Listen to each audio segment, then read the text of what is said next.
He is the Dorchester County School District 2 Superintendent, and he is sharing with us the need for the referendum.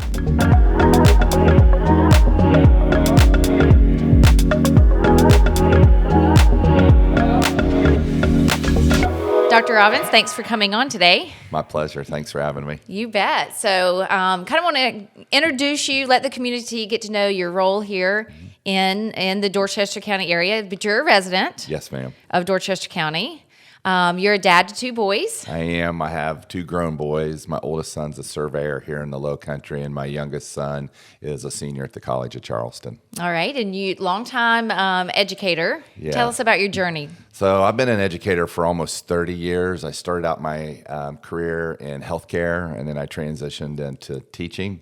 I've been a building administrator, teacher, and I've been a superintendent for 16 years now. Okay, but over 30 years in the school district of some regard, right? Yes. Teaching, principal, and then segued into superintendent. Yeah, I was a middle school teacher, a high school teacher, athletic trainer, high school principal, and then superintendent. Talk about wearing many different hats. Yeah. And so now your staff, everybody underneath you knows that you've actually walked in these footsteps, and it's given you, I would imagine, a pretty good feel for what the needs are in different components of the schools. Yeah, I think it's important for people to know you've done what they've done, so the challenges that they have, you see them as very real, and you can be compassionate about it and try to provide them with solutions and opportunities. Yeah. So tell us a little bit about your family, your boys, and you married? Yes. Yeah. So actually, that's my better half. So I've moved around a little bit as my career has grown and progressed, and I wouldn't be where I am today if it wasn't for her. She's the reason I've been able to do what I do. We've been married for over 25 years, and she works in the healthcare industry, but she is a remote worker, so it's made it a little easier for us to move.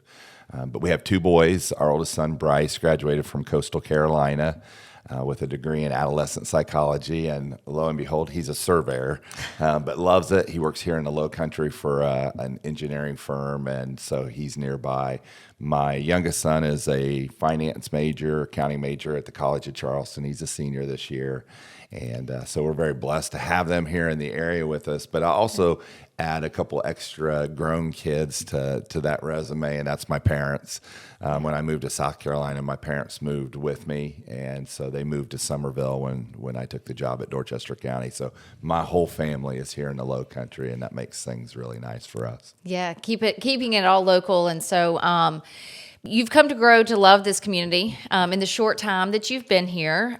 So you moved into the ponds, and you were telling me a story the other day. Retell it to our community, because you were talking about the growth, and there was a holiday, and on the other side of that holiday, you had extra kids that stood on the corner. So tell us about that story. Yeah, I'm not always consistent, but I like to run in the morning, and the ponds I'm in, I think they call it Phase 7. It was a new build. And so before Christmas, when I get them run, I'd finish around 6:30 in the morning, there'd be nothing.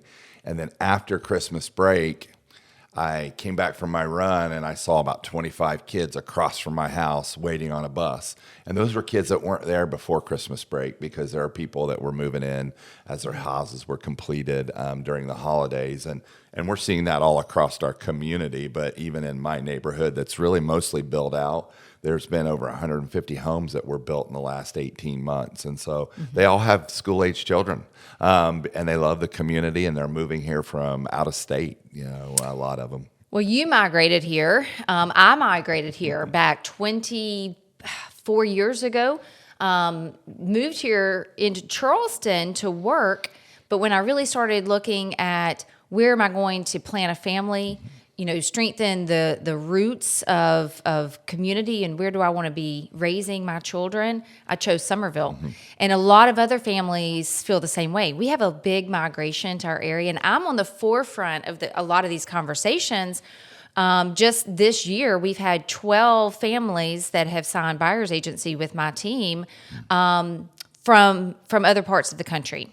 And we get these referrals in from other real estate professionals But the families are seeking a good quality of life.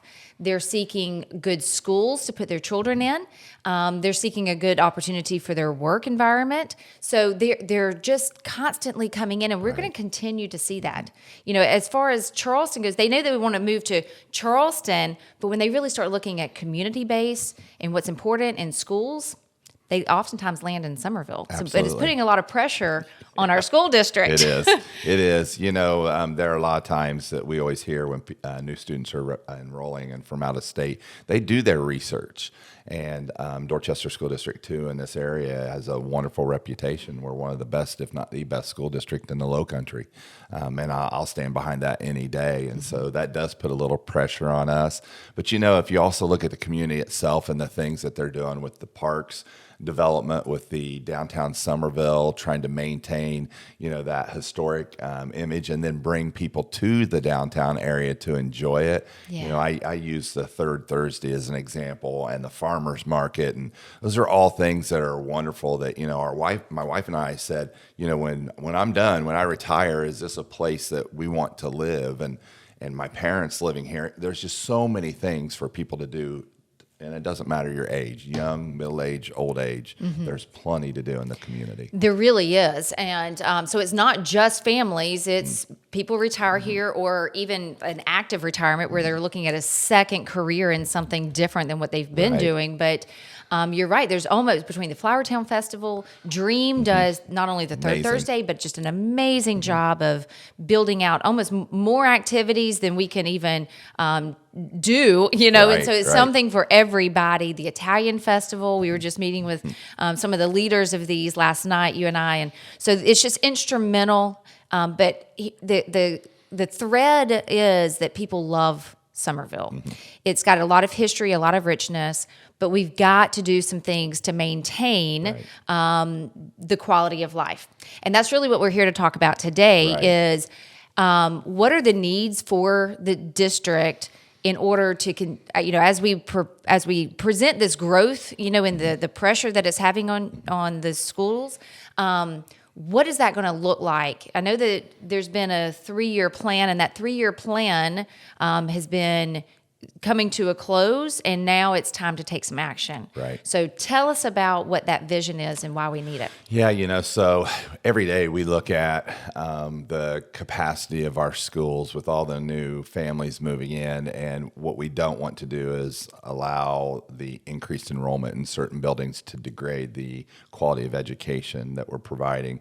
Doesn't mean that our teachers are doing any less or the quality is any different. It just means when you have so many students in one classroom, it makes it very difficult for them. And so we spent the last 3 years, we did a demographic study to look at what our enrollment projections look like. We did a master facility study to see what type of capital projects work we need to do with our current facilities we have, and then do we need to construct new facilities. So that's where we are at the end of this 3-year, kind of work that we've done to create a plan. I provided the board with a couple different options, a course of action analysis matrix for them to make some decisions for us to move forward so that we can maintain the quality of things that we do in DD2. Yeah, so thankfully we've got a great school board in place, and so they are instrumental with making the best decision with the information that you've given to them. When we look at moving forward with that, there's a couple of different avenues that could happen. The referendum, and I'm going to let you talk on that a bit, but that's the avenue that has been selected to move forward. Right. And so we've got a short, how many, 75 days. 75 days and counting by the time people watch this, right? Very short amount of time to be instrumental. So tell us about why a referendum was the avenue chosen. Right. So, we do have revenue that we receive to maintain structures in different formats The unfortunate thing about it is that will only allow you to maintain daily, yearly maintenance activities with those facilities. It doesn't allow you to construct a new facility if you have major growth in a community. For us, working with our planning commissions, we know now that we have over 14,000 homes that are on the books to be built in the next 10 years, and you're probably more aware than most about that.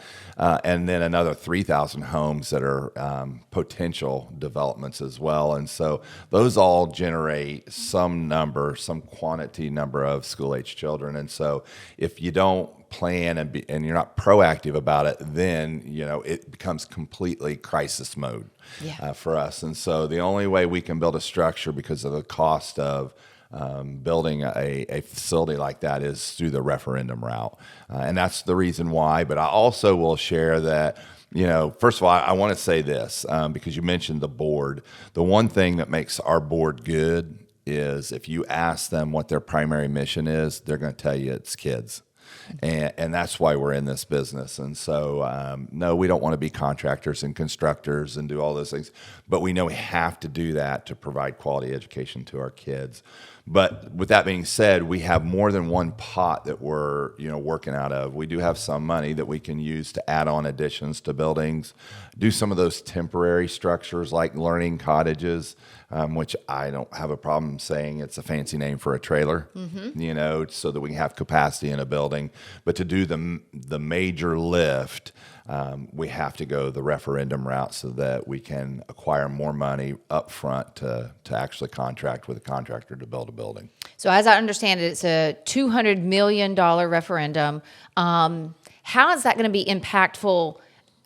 This referendum, how is it going to affect the average homeowner, resident here in Dorchester County? Yeah, and that's the really nice thing. We're probably, I did a little research. I thought maybe we're number 2. I think we're number 3. Beaufort County and Spartanburg both have used the same concept. They're growing communities. But we haven't had a referendum in our school district for 12 years. The last referendum was 2012. So over the course of that time, we've been able to pay down debt. There was a point in time where interest rates were really good, and so we refinanced our bonds, which allowed us to pay debt down a little quicker. And what that does is it creates capacity for you to acquire new debt and not change the tax rate, the millage rate. And so that's where we are. This referendum is going to be one of the only that I've seen in the state that you're able to go out and ask the taxpayer to prove it, and it's not going to change their tax rate or their millage rate on the bottom line. That's right. And that's impactful because we do not want to increase taxes. People will still be paying what they've been paying, but we're just acquiring more debt. So for those that may not know what a referendum is, it's you're taking a loan out basically, right? And then over time, put it in context of going and buying a house, leveraging yourself by taking out a mortgage, and then over time you're paying that off. Same concept. You're taking a referendum, a bond, and you're just paying it back over time.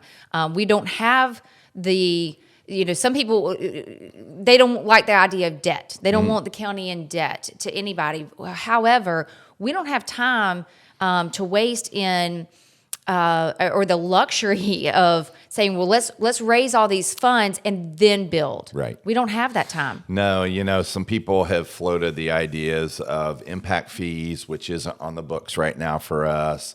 A penny sales tax, which isn't doable for us. There would have to be some legislative changes.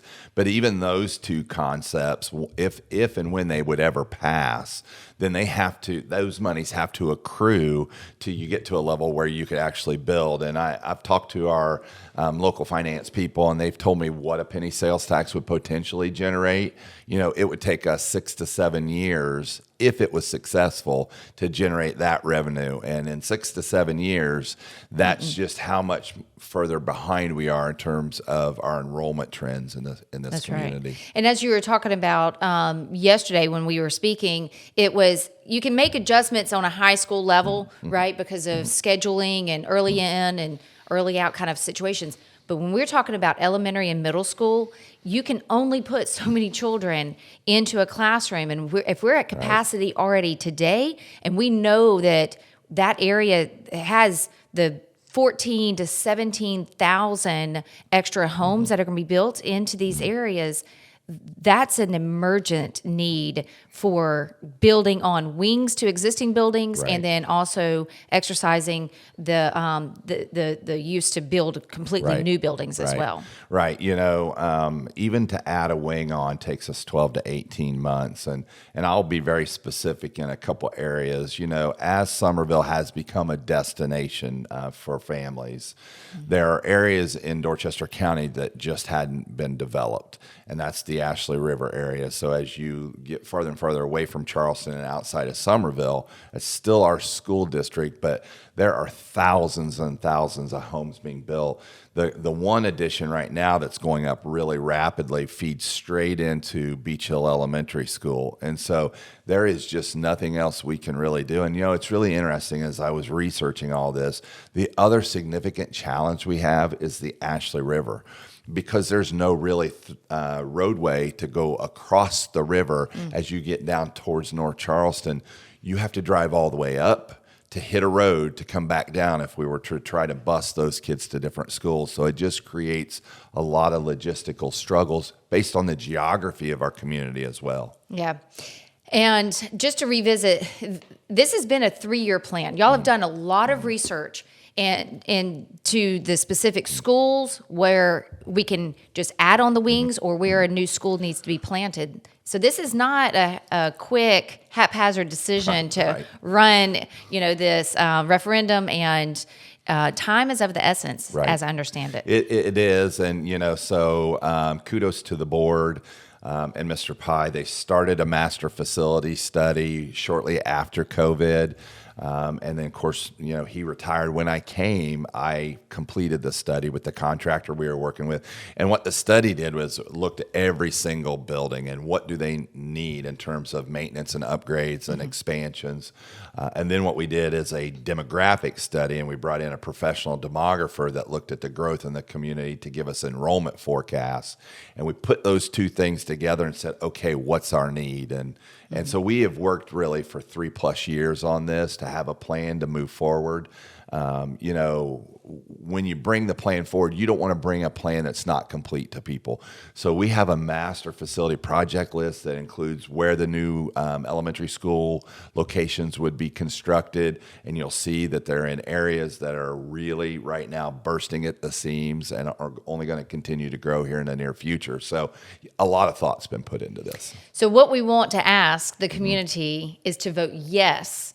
Tell us about when that voting is going to take place. Well, and I'm always very cautious of it because the board's made the decision to move forward with a referendum.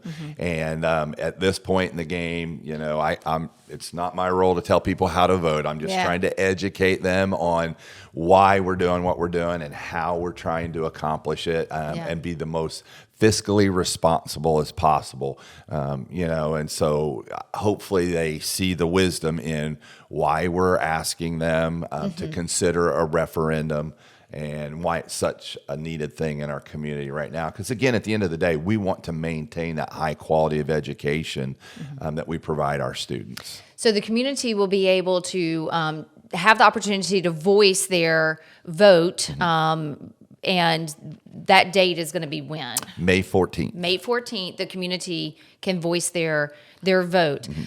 If this does not pass this year, my understanding is that it has to wait a whole year before it passes. And so time is of the essence in making a decision and getting this. It is. And, if I could add in there too. So for us to build 2 new schools, it takes 36 months. And so you're looking at 3 more years of enrollment growth before we could even step foot into a new facility. Now, because we did a little bit of planning prior to, we do think that a new facility could be constructed and we could enter it in the fall of 2026 versus 2027. But each month you wait, pushes that, can down the road a little further, and the construction costs are going up as well. And so we think this is the most economical approach. And again, you're looking at 3 years for some of these things to be completed. Yeah. And again, there's no tax increase. It's just a continuation of what people have been paying, and new debt accrued, and the funds will continue to pay down that debt. Right. So I think that as a community member, I'm excited about this. I know the need is there. I'm having the conversations with families that are moving in, and I understand what the quality of life. I'm a mom of children who are in the Dorchester County schools, and so I know that I want the best for my children, Right. and I want the best for these families that I'm assisting, and I'm selling this community to them. Right? They're asking me what my opinion is about the schools and the district and the quality of education, and it's not the quality is not changing. But if we're going to keep adding kids to it, we've got to have a place to put them, and that's really what we're Right. going after. So, And I would tell people in the community, first of all, no school board, no superintendent wants to rezone or run a referendum. We just don't want to do it. We want to provide great academic and educational opportunities, but the community is causing this. Yeah. They're causing it because it's a great place to live. All these organizations that you've already mentioned, Yeah. they're providing opportunities for families that they can't find somewhere else. Mm-hmm. And so it's almost, it's a double-edged sword there, because it's a great thing. It's attracting many, many people. And so we have to have a plan to be able to respond to maintain that level of quality that we experience every day. well, I'm looking forward to seeing what happens in May and really to the future of our community. So thank Yes, you so ma'am. much, Dr. Robbins, for being here today to tell us about what this referendum is going to mean for each one of our families. Yes, ma'am. Thank you so much. You're welcome.